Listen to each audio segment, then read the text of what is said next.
Hi, welcome back to my channel. This is the Mental Wellness channel with Waihiga. If you're new here, I hope that you stick around and take a listen to what I have to share. Today, I want to talk about the mental have in Kenya, the state of them. I watched a video that was really interesting and it captured my attention about the mental health states that we have in Kenya. I've been meaning to address this issue without any bitterness, and I think I'm at that point. But Chiromo Group of Hospitals needs to do a better job at taking care of mentally ill patients. Story time. In September, I had a very bad depressive episode. And while everybody was praying and telling me that I would make it out, one of my very close friends, decided to take me to hospital. She took me to see a doctor at Chiromo, the one in the Modangari, down there. I forget the exact location, close to Brayside. This doctor stayed with me in a room for about 30 minutes and concluded that I had clinical depression.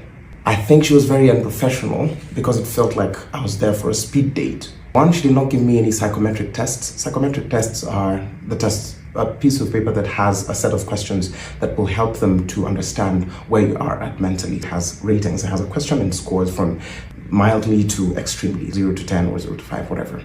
She didn't give me any of those tests. She didn't. Lucky, this is a doctor who had no medical history that belongs to me. It's the first time she had seen me. But in 30 minutes, that was enough for her to conclude that I had clinical depression. She put me on some antidepressants and I went home. I remember feeling very disappointed, and that's the first day I smoked. Went and bought myself a packet of cigarettes and smoked up because I was like, now I have this nice little diagnosis. I need to feel sad about myself. But I was very offended by that diagnosis because she also spent more time with my friend than she spent with me. I was wondering, who's the sick person here? Remember, her hourly rate is like 5,000 bob. I go home, she gives me antidepressants and they work. They lift my mood for like 4 hours in a day, and then I go back into a slump. I was very excited. I was like, when I take these things, I feel really good. I get very active and whatnot. But about a week into it, I started having blurry vision. Like my vision got really bad. And anyone who knows me knows that my eyesight has never failed me. Look at this. I'm actually gololi. But I called my friend and asked her, could you please ask the hospital, could you ask the doctor if these are effects I'm supposed to be feeling? Because I was watching something and I couldn't read. I couldn't read the subtitles. And I was like, I can't read. And this has never been a problem. But I took my drugs in the morning, and this week drugs have been making me feel a bit funky. She calls the hospital and the doctor is so rude at her. She tells her, oh, I attend to so many patients. Could you please, just book an appointment? Tell the patient to book an appointment. I don't know. I see very many people in a week. And I was like, please give me that doctor's number, because it was difficult. I call her. I tell her, Dr. my name is Caswell. You saw me last week on such and such a time, and you gave me some medicine. Is this supposed to make my eyesight blurry? She talked a bit, and I was just like, Doctor, I don't want to hear the stories. Just tell me if this is an effect of said drug. I was put on Prodip. And I told her, does this drug do this? And she was like, oh, I might have to consult, I might have to check, but those could be some of the effects. And I was like, why didn't you tell me? She gave me drugs first. She gave me those drugs and told me, she didn't even give them to me. She gave them to my neighbor.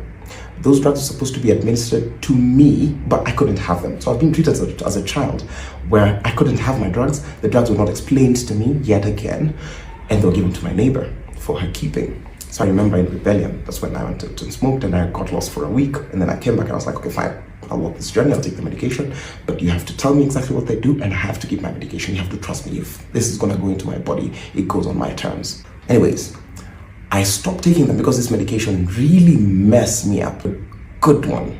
I skipped one day. And that day was a very good day. Started out well. I remember doing my chores, I tidied up, I showered, and I remember calling my friends and telling them I'm going to have the greatest day. Around midday, I was super suicidal.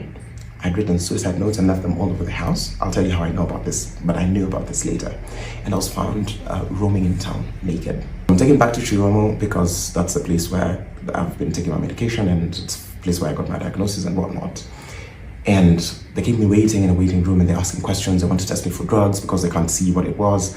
They can't figure it out. I'm put in there with like another psychiatrist who's trying to ask me questions and figure out what might have led to me walking in town naked and whatnot. But I'll fast forward, I'll tell you the story podcast. But it gets to a point where by the time I'm seeing them, I was told again I need to pay 50,000 because I need to be admitted. And I was like, I do not have that kind of money, and two, I do not want to be admitted. But I was saying this because I was afraid, and I just generally do not like hospitals. And there was some money that was sent, and I was supposed to do tests. I was like, you will not keep me here, because if you keep me here, I'll be scared and I will not be cooperative. I'll sleep at my place, or at a place but I can't sleep in this hospital, and I'll come in tomorrow for tests. But the doctor was like, oh, come in for lab tests. Mark, I paid 23,000 for lab tests. I went in on a Saturday with my high school best friend, and so we're chilling. I give them my urine, and they do some blood work. I was like, this is super expensive. But I was like, fine. They told me they will email me the results in 2 hours. I wait, 2 hours pass, they don't email the results. So I'm getting angsty because I want to know what's happening. Did you guys find something in my blood? And it doesn't come. So I pester them. I'm like, oh, you're supposed to send this. Then they send me the wrong details. They send me an email for another patient's details. I don't know what her name, I forget what her name was, but it's in my email somewhere. And I email them and tell them, you've sent me the wrong results. What's wrong with you guys? And in my head, I was like, if you guys are going to charge 23K for blood work, could you at least send me the correct results? I ended up getting the results, I think, the next day, and they were not even complete. I was like, there's one that's still missing. I was doing most of the following up, and I was like, if I'm the patient, why are you guys putting me in this situation? It was just crazy. I decided I'll chill, because I remember those two incidences made me very angry, because also nobody cared through this whole process. And this is why I've been saying I feel like empathy is a thing that's been removed from the medical or the psychiatric psyche. I just think that for people who do not encounter as many emergencies, you guys have figured out that you're slightly better than the public hospitals, and now you get away with whatever. You charge exorbitant fees, and you just do whatever it is that you do. The funny thing is, this doctor, the first doctor who was telling me to book another consultation, remember I told you consultation for her was 5,000 bob, just to tell me that I should come in for a review, instead of her just telling me this is the side effects that you're supposed to experience. When my friend went on her Instagram and talked about the issue, suddenly the hospital was very nice to us. The receptionist called her and they told her, oh, we shouldn't have treated you that way. And I think we greatly overlook the power of social media. We greatly overlook the power that we have to make these necessary changes. I'm in this video, and if you've had such an encounter with a hospital, I'd like to know, just write me a message or drop it in the comments. We might help each other and make each other's mental health journeys better.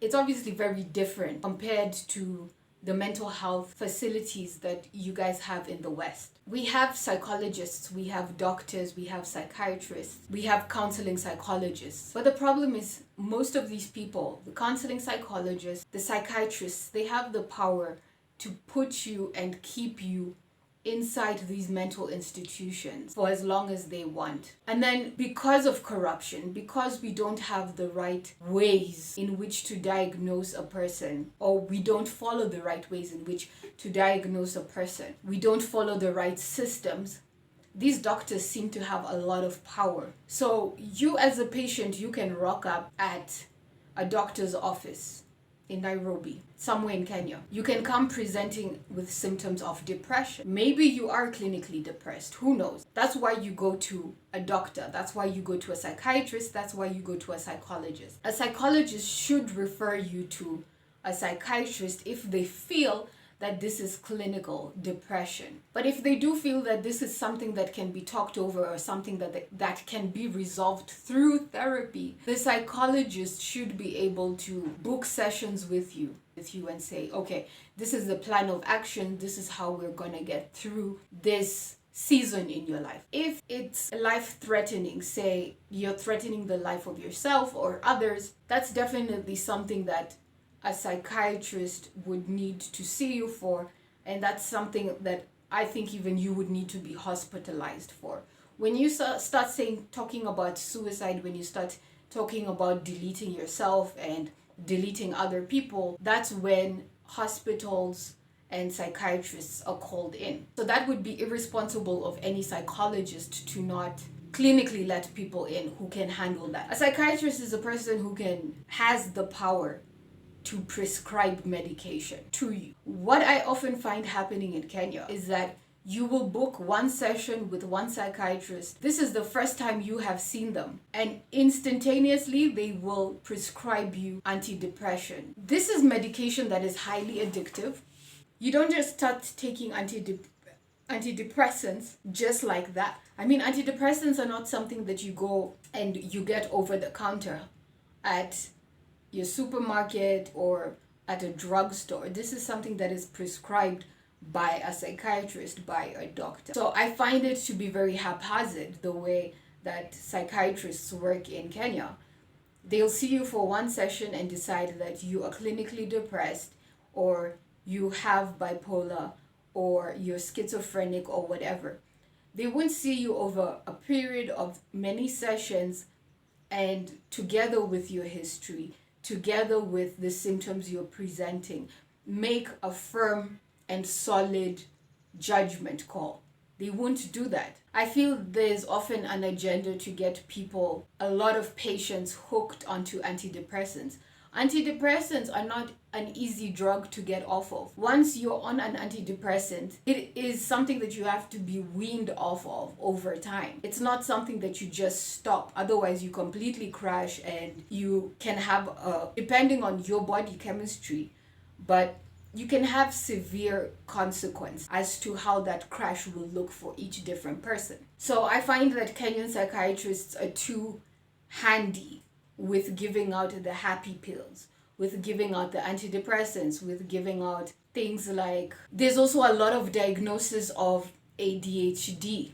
So you have a lot of psychiatrists giving out Concerta, Quitipin for depression. These are all really heavy antidepressants, anti-psychiatric drugs that are really heavy duty. And to give a patient this after seeing them for 1 or 2 sessions, which are already so expensive, I find it to be irresponsible.